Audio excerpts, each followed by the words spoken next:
Les gars, à 6h du match, j'étais tout seul ou pas? Qui a vu le match, s'il vous plaît? Est-ce que j'étais tout seul à regarder Tunisie-Japon, les gars? Et voilà, les gars, les Japonais étaient en démonstration. Voilà, le Japon qui a écrasé la Tunisie 4-0 ce matin à 6h du mat. Et j'ai vu le match.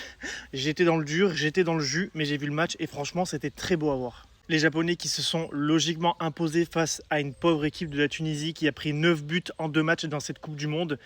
C'est vraiment terrible pour les Tunisiens. D'ailleurs, les frérots tunisiens, on est ensemble. Mais les Japonais étaient juste trop forts. Voilà, ils ont fait un match sans non plus tout donner.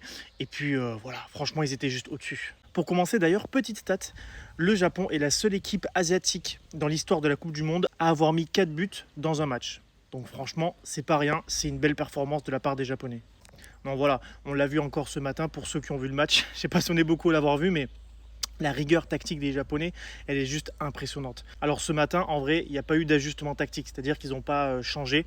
Mais par contre, c'était bien différent de l'approche face aux Pays-Bas. Là, les Japonais étaient plus hauts, pressaient beaucoup plus et récupéraient beaucoup plus de ballons. Donc là, on était sur une tactique complètement différente du Pays-Bas. Vraiment, tactiquement, je trouve le Japon impressionnant. Capable de faire plusieurs tactiques différentes dans un match, d'un match à l'autre appliquer une tactique différente du coup, et de l'appliquer aussi dans la meilleure des manières. Franchement, pour moi, le Japon, tactiquement, c'est juste exceptionnel. Genre, la rigueur tactique du Japon, elle est vraiment dingue. Ce qu'a construit cette sélection, son coach Moriyasu, pendant des années, je trouve ça dingue. Franchement, chapeau. Moi, je vais pas vous mentir, les gars, je vois bien ce Japon aller en demi-finale. Et je reste là-dessus. Franchement, ça ne me choquerait pas de les voir en demi-finale et de les voir sortir des très grosses équipes en quart, en huitième. Parce qu'en vrai, tactiquement, c'est hyper costaud. On sait que le Japon n'a pas des joueurs superstars, n'a pas des Yamal, n'a pas des Harry Kane, n'a pas des Mbappé. Par contre, collectivement, ce qu'ils font, c'est juste dingue. Donc franchement, chapeau au Japon.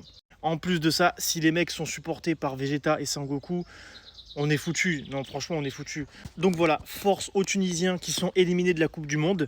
Le Japon qui, normalement, va se qualifier pour les 16e de finale. Donc on va suivre ça attentivement. On se retrouve, les gars, dans la journée, car ce soir, il y a Espagne, Arabie Saoudite à 18h. Donc on va suivre ça de près. Et on se retrouve plus tard, les gars.